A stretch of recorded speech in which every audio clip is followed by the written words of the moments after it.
Hello everybody, welcome to my channel. And before we begin, please click the hands icon to like the channel and click the red button to subscribe and check out my other vlogs that are there, which are a variety of different content. Remember, I've got 6 topic niches. That's 1, 2, 3, 4, 5, 6.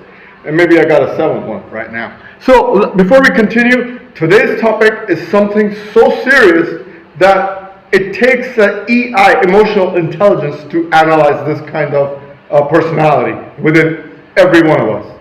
So, before we deep dive, shall we begin? The power of John McEnroe's anger and comparing that of Donald Trump.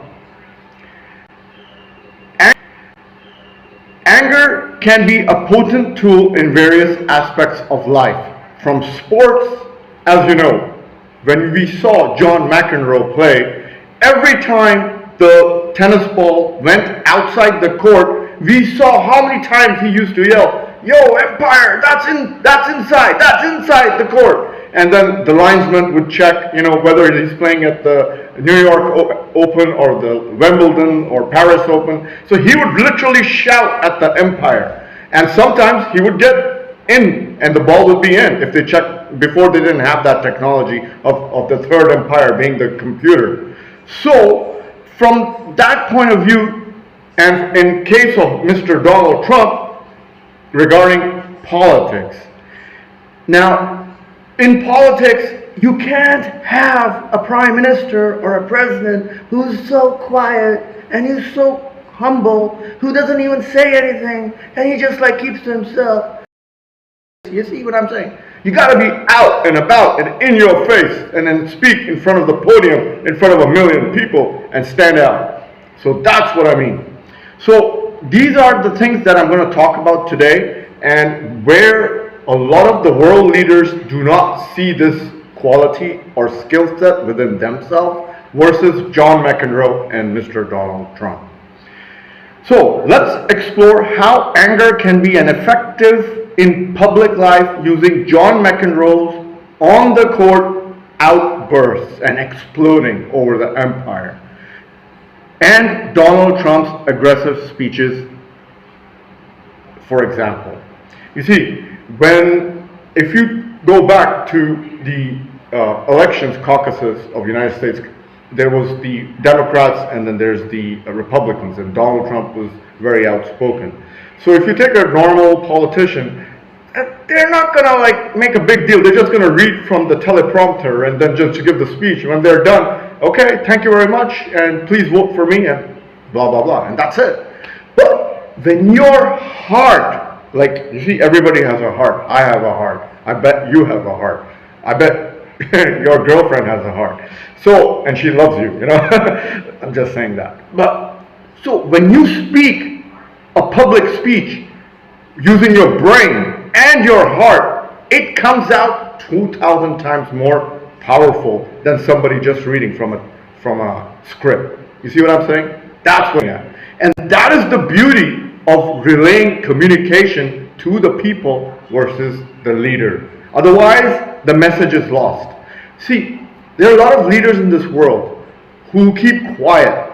Since we're talking about Americans, we're going to just discuss Joe Biden. He never used to say anything in anger. In front of the podium, he used to be like, very good. Yeah, today I woke up, I fell down the stairs, and then I got to my meeting minutes of the meeting, and we discussed X, Y, Z, and blah, blah, blah, and that's it. But that's as far as Joe Biden goes. But if you look at the comparison between John McEnroe and Donald Trump, they will really show where you went wrong, and they'll give you facts.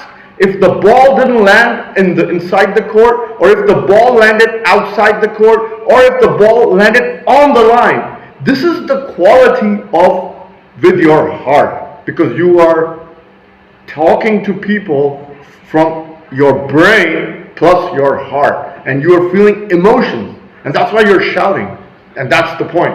And this is the best kind of leader that America needs right now, because America is in downfall, you see, after whatever blunders they did during the Democrats. But that's a topic for another day. So, Donald Trump, aggressive speeches. Now, Donald Trump is the 45th US President of the United States. And he's infamous for his aggressive speeches and tweets. Yeah, one more thing I forgot to mention. Donald Trump not only talks aggressively, but if you check his social media account, the Twitter platform, which is the X platform right now, owned by Elon Musk, he tweets like crazy. Like, he's always like sitting in his computer and just tweeting, no, this guy said it wrong, this guy's right, this guy said it wrong. He just does that. When Donald Trump is not like doing anything, he's looking at his tablet and he's just tweeting like 200 times and he's criticizing everybody. So this is another aggressive posture that we should all adapt. Tweet, leave a comment, click like, and say what you think so that the algorithm of Twitter will follow your mind and give you the like content. See what I'm saying? It's all AI.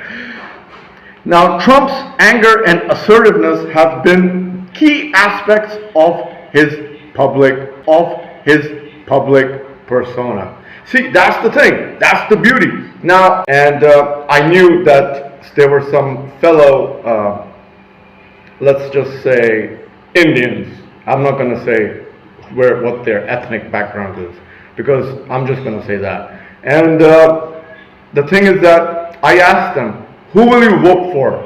Will you vote for Joe Biden or will you vote for Donald Trump? You know what they said? No, we're going to vote for Joe Biden because Joe Biden is so multicultural and he's so, full of, he likes everybody from all nationalities, and they gave some like very colorful, neutral answer. And when I asked their opinion about Donald Trump, you know what they said? No, he's a redneck, he's a Yankee, he's a punk. He's very bad behavior. He's very bad behavior. He's got anger. That's not true. He comes out in a certain way, but if you look at the United States president's history, Donald Trump is the most outspoken leader with the least number of wars during his presidency. If you take Bill Clinton, even Bill Clinton is not as outspoken as Donald Trump, but Bill Clinton did more wars and conflicts during his 8 years in presidency. Do you see what I'm saying? You don't have to be a certain posture to behave in an aggressive way. He just has a personality like that. It's nothing wrong with that. And these people who I was talking to in North America, they were saying, no, we're not going to vote for Donald Trump, we're going to vote for Democrats. And I'm like, yo man, Donald Trump is an American, and if you're American, then you should vote for him. But they never saw that eye to eye. See, they never saw that. They only saw his angry speeches. That was it. Because they were facing, if Donald Trump stood right in front of them, how would you deal with this man? You see what I'm saying? That's why they got scared of him. And they said, no, we're going to vote for Democrats. And that's 90% or 99% of the voters think tank. That's what I'm saying. So people are really afraid if a leader is so outspoken. You know what I'm saying? That's the point I'm trying to make. But in reality, Donald Trump hasn't created any wars. It's Joe Biden who's created more wars, or Obama, or Bill Clinton, or George Bush. They've created more wars, to be honest. Then, effectiveness of anger in public life. See, the thing is, I have spoken to a lot of community service people, and if I don't make my thoughts assertive in front of their face, they're not going to take me seriously. If I just go like, you see, there's a term that people use. Don't murmur. What does that mean? Don't just, oh yeah, I just did that. No, I didn't go there because of X, Y, and Z. That's your reply. Murmuring is, that's, people don't like that. He's just trying to, scapegoat. So you have to make a point. You have to take ownership of what you're saying. And if you're a community person like I am, like I literally have to go to people and I have to say, excuse me, hello, how are you? Yeah, did you do this? Did you do that? And was that done? And did you get that service benefit? Blah, blah. and then you have to benefit, blah, blah, and then you have to make it assertive. It's a yes, no answer. There is no maybe. It's a yes or a no. And that's the beauty of leadership. You gotta have leadership. But it depends on the context and execution of the speech. And that is the beauty. If you use anger and management and the speech script in the wrong scenario, you're going to fail. You have to use the correct posture of this script in anger tone at the right moment, at the right time. For example, if Donald Trump declares a war on a country, he's not going to say, oh, yeah, we're going to invade that country. See you, bye. Thank you for listening to me. No, you're going to be assertive. You're going to say, yeah, we're going to attack this country. We're going to annihilate the enemy. And we're going to invade them. And we're going to conquer them. And we're going to drop bombs on them. That's how you talk. Because that's the right way to invade and start a conflict. So there are certain examples where you use anger management. And there are certain examples, like you're not going to use anger management giving flowers, red roses to your girlfriend or your future wife. Right? You're going to be super polite. So you don't use this anger management in giving red roses. So that's the point I'm trying to make. You have to pick and choose where you use anger and where you don't use anger. Now, here are some pros and cons. The pros, it's a motivational factor. Okay? Anger can be a powerful motivation, inspiring people to take further repercussions or actions and demand a change. Assertiveness, anger can be convey confidence and assertiveness, which can be beneficial in certain situations. Now see, that's the point. You can't use anger in every case. Don't be recursive, yeah? You gotta pick and choose where and when and how at the right time. Because if you use anger too much, nobody's going to take you seriously. Straight up. That's the point. And then attention grabbing. Like, you see, like when I make vlogs, right, I have to set the theme of the vlog. So there are certain vlogs that are nothing to do with anger management. You got to convey with using very good vocabulary of English thesaurus or English dictionary. So if I don't use the good vocabulary, my message is lost. Even if I shout at them, it's not going to work. So if it's a tutorial video, I'm going to use a steady tone throughout the vlog. But if it's a speech that brings motivational factor, I'm going to shout like I'm doing there right now. Because this is about leadership qualities. And this is why we're talking about John McEnroe and Donald Trump being the two great public speakers that we have in the United States of America. Then it is attention grabbing, straight up. And if you're a YouTuber, you know what I'm talking about. You need to grab attention of the viewer, and that's where it clicks. And the cons, well, like I said before, you have to pick the right context. If you use anger in the wrong context, you're going to mess up your whole situation of the communication process. And alienating, you will distance the viewers from your speech because you were too angry. You were too out and exploding. So people are going to get scared from you. They're not going to come to your speeches. So there is an option to use, when to use, how to use, and there's a theme that goes with when and exactly how precisely to use the right moment for anger management. And then loss of control. Because if you use anger management all the time, you're going to lose control eventually. And unchecked anger can be led to loss of control, resulting in regrettable actions or words that can never be taken back. You see what I'm saying? If you use anger management at the wrong time, that's it. People are not going to take you seriously. They're just going to walk away from your situation. Then there is perception of instability. If people see that you're using anger management, like there were some instances, but because I'm backing John McEnroe and Donald Trump, like if Donald Trump and John McEnroe give 10 speeches, I will say if they use anger management on 8 of their speeches out of 10, they have passed because they come out so strong. And that is the point I'm making, because it is the perception. What is the viewer seeing? See, the thing is, recently John McEnroe was hired by a Japanese environmental firm. The video is inside, and I've also added some clips at the end of the video. The Japanese people are very humble when they speak in front of the podium, but they needed somebody who is out and about.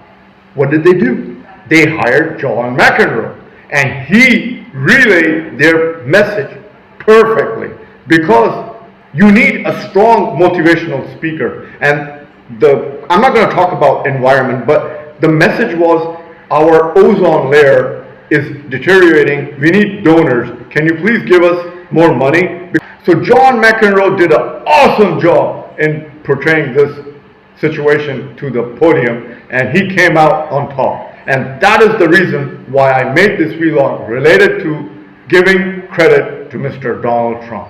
And I hope you have appreciated my video and understood the context, and there is a right way to use anger and there's a wrong way to use. So check out this clip and click like if you liked my video, and click the red button to subscribe. See you next time. Ta-ta.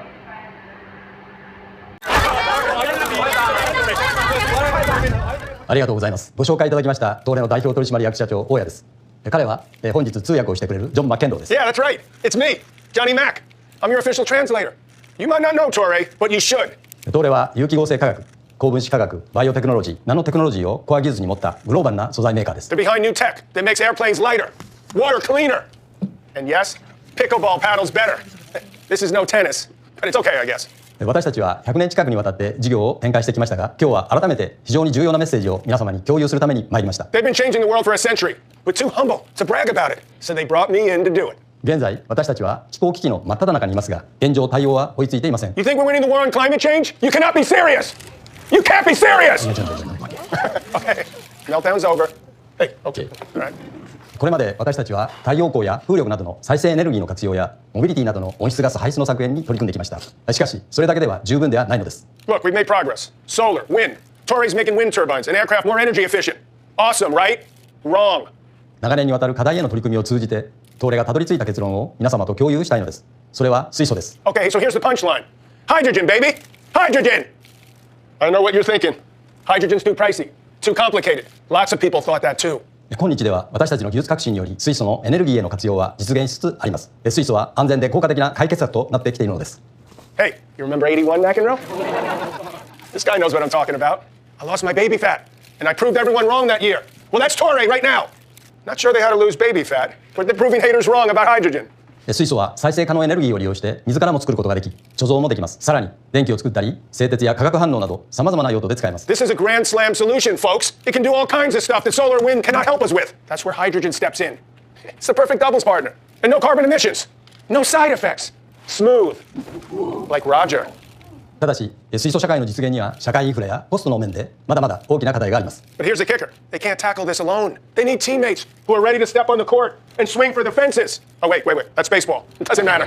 Keep going, boss. 私は地球を救うために効果的な方法は水素で駆動する世界を築くこと。 Let me break it down. We're down a set, folks. But hydrogen is our ace in the hole. A real game changer. そして共に行動すれば気候変動の流れを変えることができると信じています。共にダブルスを組んで立ち向かっていきましょう。 All you have to do is this. Hello, Torre? I'd like to help. So do it, damn it. Very good. Everybody good. I'm coming back. I'm playing Wimbledon. Yeah.